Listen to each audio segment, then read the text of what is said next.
And let's get started here. So let me introduce my company. Our company is called InfoTrust. We are based in Cincinnati, Ohio. We are a digital analytics consulting and product development team. We are Google Analytics 360 premium resellers. We are Google Analytics certified partners. We're Google Tag Manager certified partners. We're resellers for Google Optimize 360. There's a ton of different things that we do here. Let's see. Yeah, these are some of our other credentials. I'm not going to go through them all, but it's a pretty good company to work for. I'll say that. So let me introduce myself. My name is Andy Gibson, and I'm the head of vertical for the news and media division here at InfoTrust. I consult for large news and media organizations. This is across different countries on how to get more out of their digital analytics and their content. Some other things you might want to know about me. I graduated from University of Dayton with an MBA. I own a pit bull rescue. Her name is Mildred, but I nicknamed her Millie. One of my favorite books is a biography called The Wright Brothers by David McCullough. Would highly recommend reading it. It's about some fellow Daytonians that created a little thing called the airplane. And that's pretty much it about me. So let's go ahead and get started here. Cover what we're talking about here today. So I'll start off by talking about the actual integration and how it works.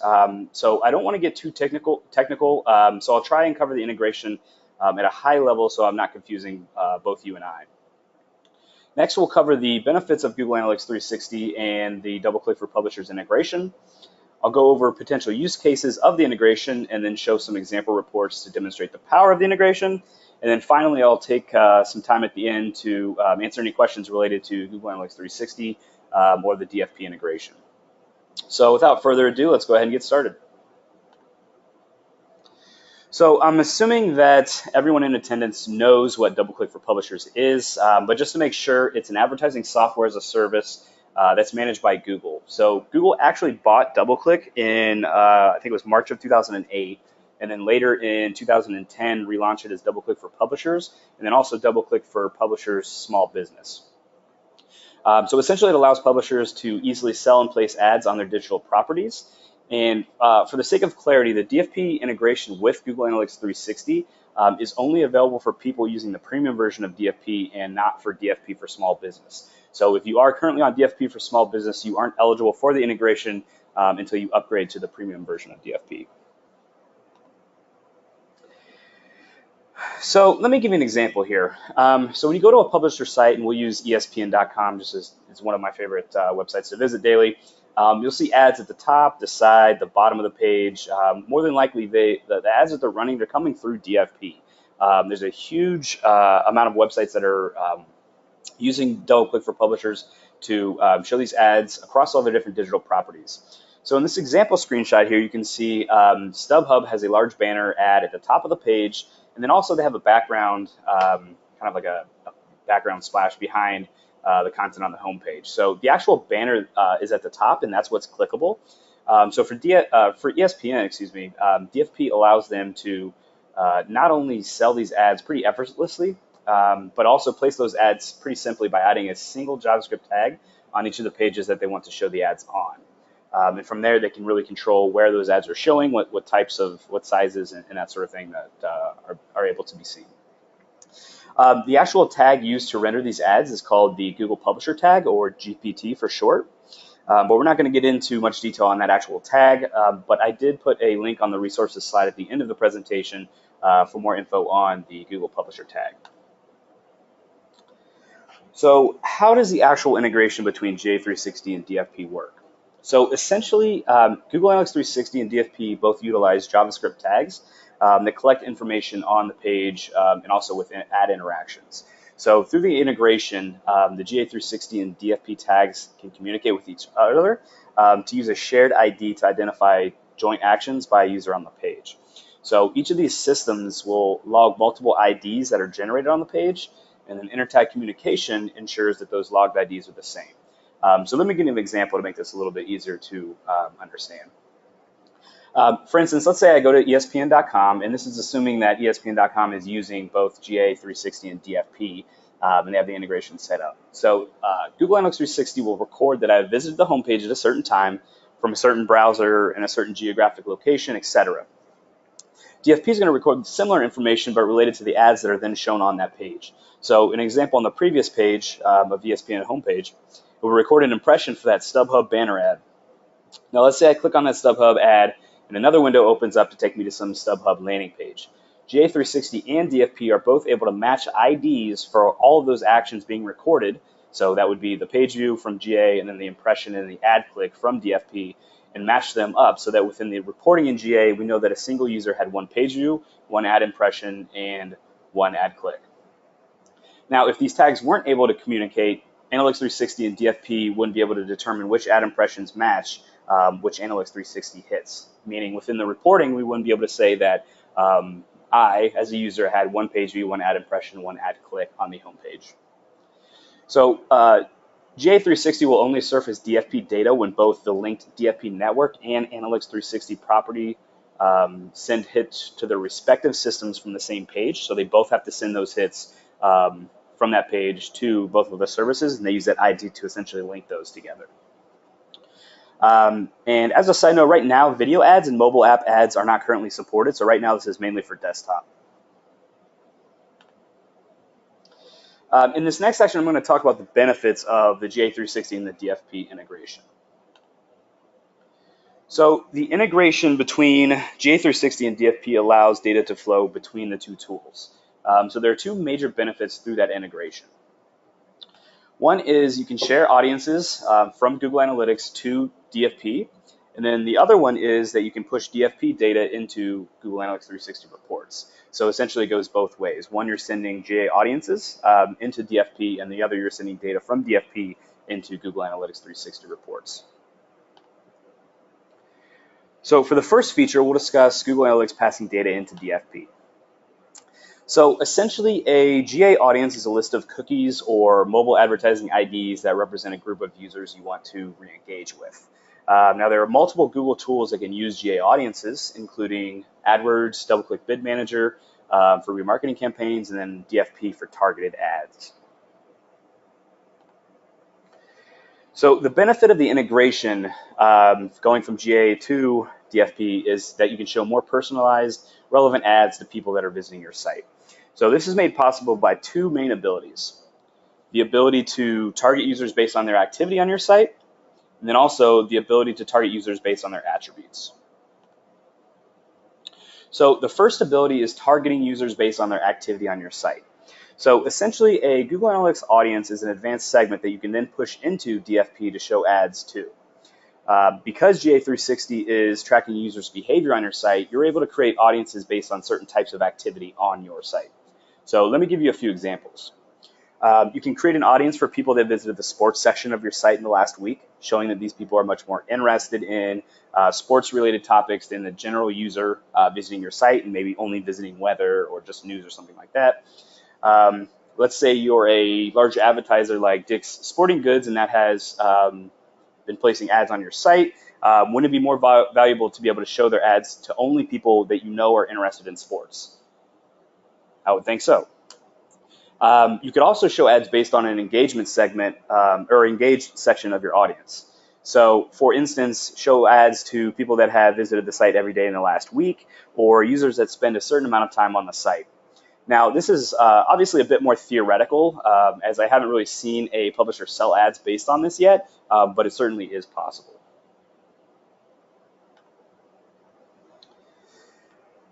The second ability here allows you to target users based on certain types of attributes. So examples would be things like their geographic location, the technology they're using, their subscriber status if you're a subscriber or a payment-based system, age range, sex, and more. So for the most part, as long as you're collecting the data in Google Analytics 360, and obviously this is not going to be personally identifiable information like a name, address, email, social security number, anything like that, you can then use that information in an audience list to send a DFP. There are certain restrictions from Google for this, but I'm not going to really focus on those today, but I will give you a few examples here. So for some of these data points, they're available out of the box in GA360. So things like geographic location, device used, geographic location, device used, browser used, any of those things. All that information is going to be automatically collected by Google Analytics whenever the tag fires on every single page of your site. For other data points, like whether they are a subscriber on your website or they're logged into the site, that would need to be collected using custom tracking. So this would require some development work on your part and also some planning, which is typically where a Google Analytics 360 reseller like InfoTrust would come into play. So we can work with your developers to make sure we're collecting the necessary data points for valuable reporting and analysis. So let's take a look at an example. Let's say you have a digital subscription plan for your site. So it's something like you can read up to 10 articles per month for free, and then you have to subscribe to see any further ads. For house ads or ads that you place on your own website, wouldn't it be valuable to only show the sign up now ads to people that haven't subscribed yet? This integration really makes that possible. So with the integration, you can use actual user data to personalize those ads. So how many people here have seen ads on websites they visit regularly that are in no way relevant? Obviously, I'm going to go out on a limb and say pretty much everybody has. Let's take a look at a local TV station's website here. So I have a insider account already. You'll notice on the right-hand side here, obviously pointed out in red, I'm actually seeing an ad promoting an insider membership. This is obviously something that I'm not going to be able to purchase because I've already purchased it. Why are you showing me this ad? This is a great example of how you can use this integration with GA360 and DFP to power more targeted ads. Pretty ironically, there's actually a great ad right below it from Sling. I've actually been doing some research on Sling to see if this was an option for canceling my Time Warner subscription. So Sling is remarketing me based on my visits to their site without signing up for a membership. So very smart, not really relevant to what we're covering today, but just thought it was interesting. And here are some examples of how you would go about building an audience list in GA360. So the top left screenshot here shows the first step, which is choosing the view and then DFP destination account for this audience to be sent. The bottom right screenshot here shows the interface for creating that audience. You'll notice it looks exactly like the segment builder within GA, which is basically what it is with all the same features. So in this example audience, I'm actually creating an audience of users that have been on the site in the past 7 days or less.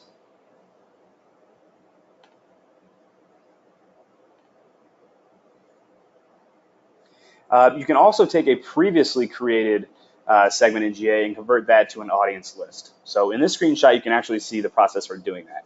Essentially, you'll find the segment you want within the GA interface, and then click on Actions, outlined here in red, and then Build Audience. This will put you into the workflow that I described pretty much on the previous page. So the second main feature of the integration is pushing DFP data into GA360 reports. In my opinion, this is really the most powerful and beneficial feature of the integration, and I'll show you why. So for this feature, DFP data like impressions, click, ad revenue, and so on is pushed into Google Analytics 360 reports. So it gives you more context around your site's performance, not just with what people are doing on your site, but also what sections, pages, refers are driving ad revenue. So instead of simply knowing that your world news section, for instance, has the most page views on your site, you can see which sections or which pages have the most impressions, highest click-through rate, and are driving the most ad revenue.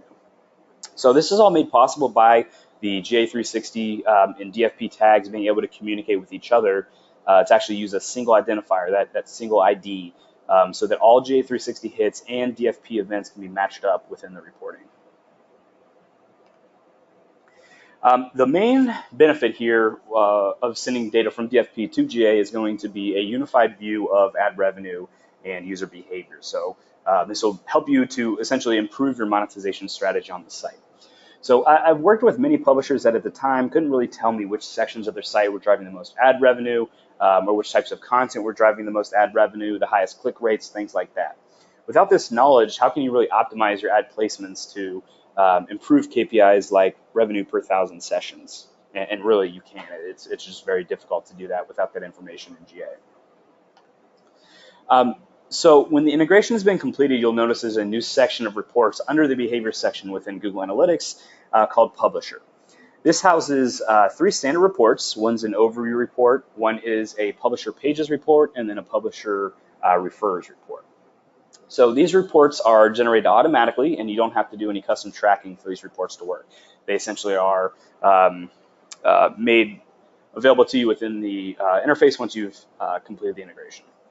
So they will help you understand which traffic sources and specific pages on your site are driving the actual most ad revenue. Outside of the standard reports, you actually have the ability to create custom reports, which is just a pretty standard feature within Google Analytics, but you can also create custom reports with custom data points to then better understand how your site and content is performing in terms of ad revenue. So for example, you can utilize Google Analytics 360's custom tracking features like custom dimensions and content groupings to understand which content categories, types of content, sections of your site, or authors are driving the most ad revenue.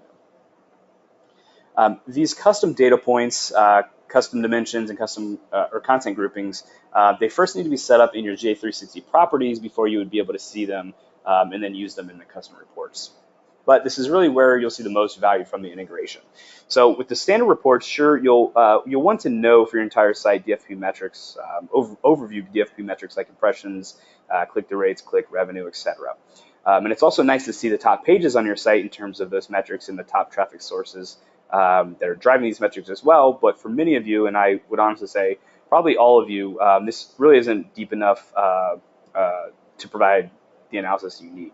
So each publisher really thinks of their content in different ways. I've worked with some that think of the content in different sections of a site, others that think of the content in certain categories, and so on. It's always unique to the publisher and usually set up through the content management system. So making sure we can break down content in ways that people within the company think of it is very important.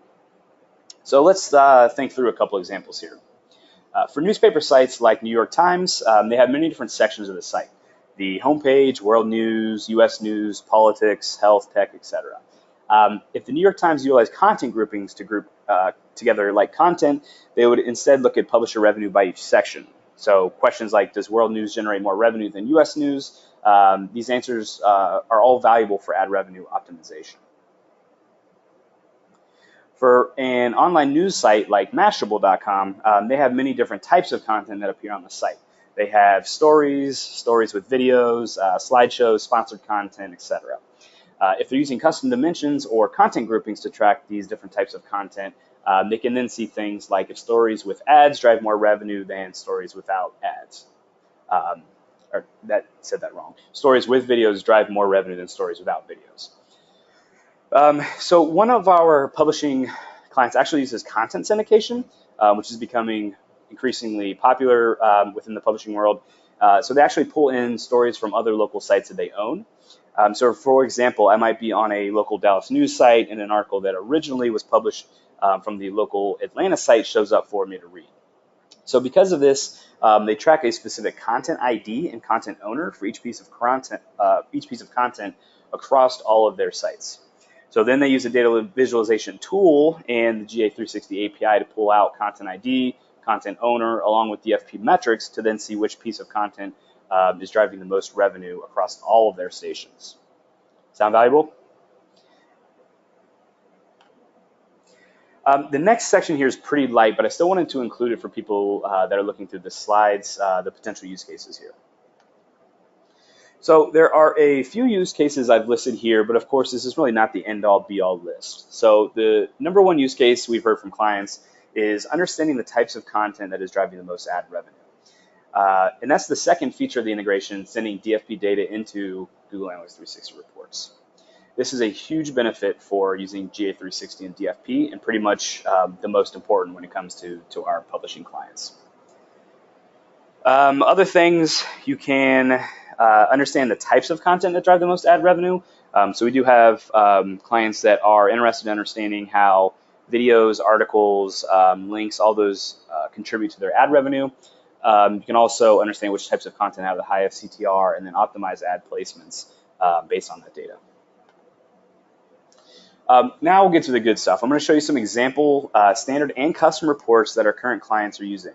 So you should immediately see the value in these reports, but I'll walk you through each of these and how it's configured.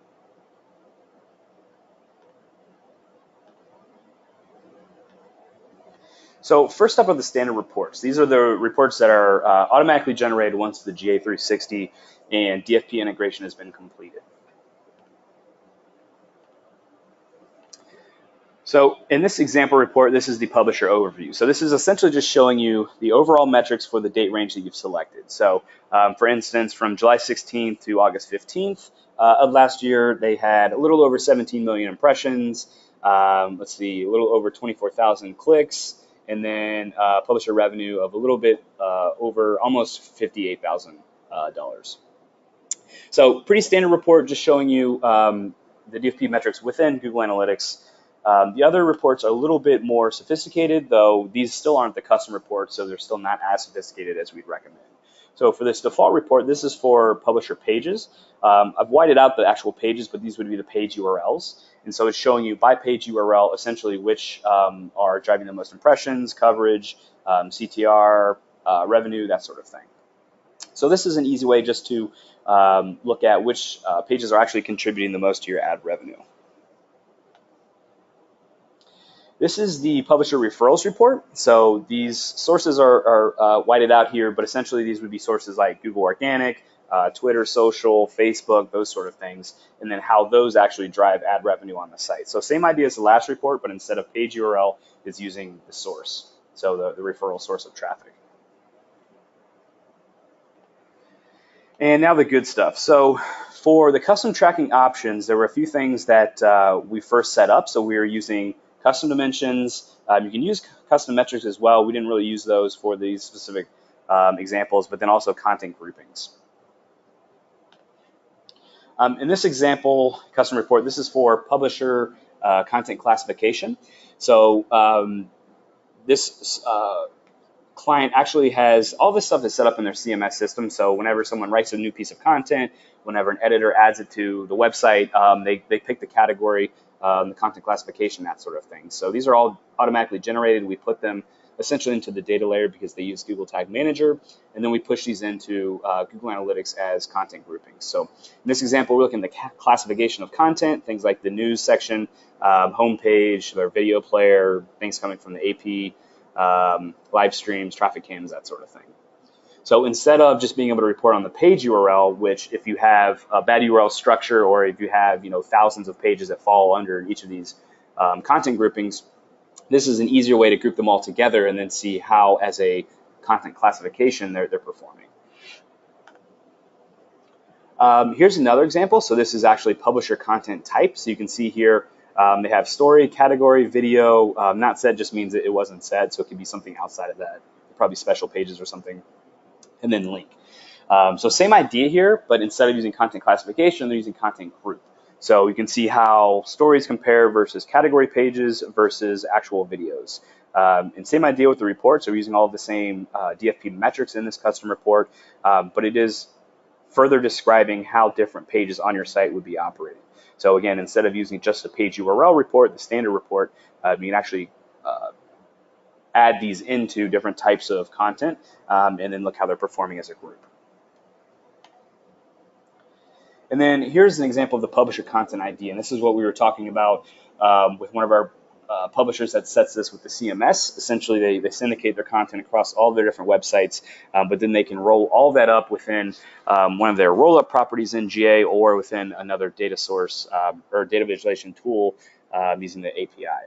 So in this example, this is just showing you the content ID, which in GA, in just a standard property, is not going to be all that beneficial. You'd rather look at the page URL, the page title, something like that.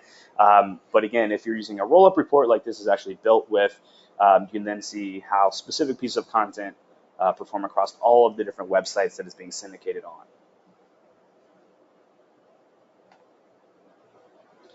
on. This next section is on how to get started with this integration. So this is important. Let's say you're listening to this, and I'd hope all of you say this, but this is very interesting. You want to get started right away. Well, there are a couple of different areas where you need to confirm you're able to do this before you can actually get started with this. So first, you need to have Google Analytics 360 for the properties that you want to link. So if you don't have GA360, you either have to upgrade to GA360, or if you just don't have it on specific properties, you need to upgrade those specific properties to GA360. Second, you must be using the premium version of DFP, so you cannot be using DFP for small business. Third, the majority of your DFP tags, and last time I checked, I think it was something like it has to be 80% or more of the hits coming have to be from the GPT tag. Some DFP customers are still using the legacy Dart tags, and so if you're one of those, you'll need to swap those out with the Google Publisher tag first. The legacy Dart tag cannot actually communicate with the GA360 tag, so that's why this is necessary before you can do the integration. And then last, you actually have to have a user that is an administrator on both the GA360 property that you're linking and also the DFP account you're linking it to. So usually this isn't an issue if it's people within your company. If they don't have the access, you can provide it to them. So all these 4 things, these are all necessary before you start with the integration. Next, you'll need to work with Google if you've purchased Google Analytics 360 directly through them or your Google Analytics 360 authorized reseller, which we are, to complete the actual integration. So essentially, we or whoever your reseller is can update your data architecture to collect these custom data points that you would need for this reporting. So for example, when we think about the custom reports I just showed you, collecting things like custom dimensions and content groupings are valuable so that you can then build more sophisticated reports. You still need to fill out necessary forms to get the DFP integration process started. So without going into too much detail, the reseller essentially has to reach out to Google with information on the properties to be linked and also the DFP accounts, and then you'll get emails where you have to essentially respond to them that, yes, you authorize Google to connect the properties. You also have to complete the integration from GA360's admin settings. So once Google sets it up, you have to go in and select the different views that you want that data to flow into, that DFP data to flow into. After that, really it's ensuring the integration is working properly and then enhancing, creating DFP reports in GA360 so that then you can start looking for valuable tidbits. So last up is the Q&A section. Told you it wouldn't be a very long webinar, 30 to 40 minutes. So I am going to show you this last slide here. This is for our additional resources. So when we send out these slides to everybody, these are all links. Google has a case study with AccuWeather about the DFP and GA360 integration, sorry. So that's there. I have an overview of Google Publisher tags in case you are currently on Dart and need to move over to DPT tags. More information on custom dimensions and metrics, and then also content groupings and audience lists. Those are all GA features, but I did discuss those today. So if you don't know what those are, you're curious how to get started with those resources should get you started. And then as always, if you have additional questions, feel free to contact us. That's a link to email us, and we can help you get started there. So with the remaining time we have, I will stick around. If there are any questions, let me know. I will monitor it here. Thanks for joining today. Again, we'll probably send out an email. I think it'll be either tomorrow or the next day with a copy of the recording and also the slide that I shared with you here today.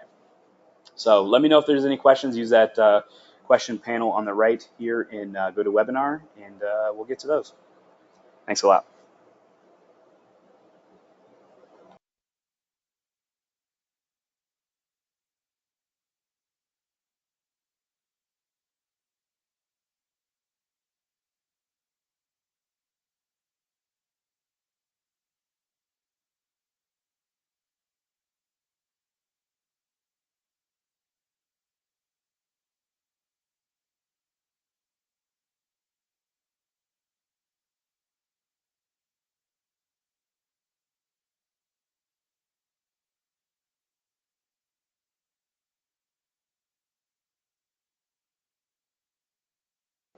All right, looks like we got one question here on BigQuery, which is good. So for those of you that don't know what BigQuery is, first, before I read the question here, BigQuery is Google's essentially online data warehouse. So with the Google Analytics 360 platform, you can actually automatically import your data on a daily basis, your GA data, into Google BigQuery. So it'll allow you to put hit level data in there, and then you can use that to use SQL to mine that data. You can use additional tools that connect to BigQuery like Tableau, R, data visualization tools, Domo, something like that, to visualize all that hit level data. So the question we got here is DFP data available in BigQuery? So that's a great question.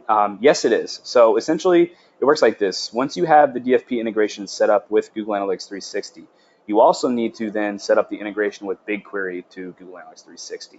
So essentially what the integration does with BigQuery is on a daily basis, it collects all of the hit level data that is being essentially shown to you in the reports, unsampled, and then creates a new table in BigQuery for you for every single one of those days.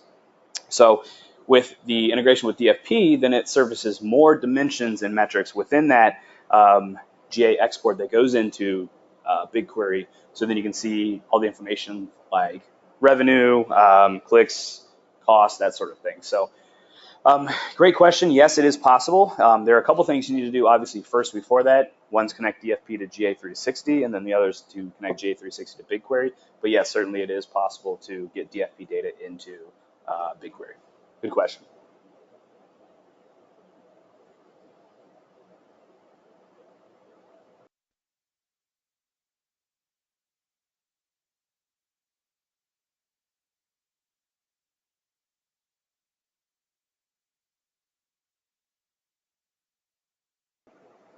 One last question looks like, is the integration with DFP and GA360 free?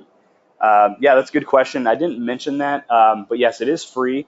Obviously, it's not free in that you have to pay for DFP and also Google Analytics 360. But if you have both of those, then yes, it's free to set up. Highly recommend setting it up, obviously for the reasons we went over here today. But yeah, short answer, yes. Long answer, obviously you're still paying for both DFP and Google Analytics 360.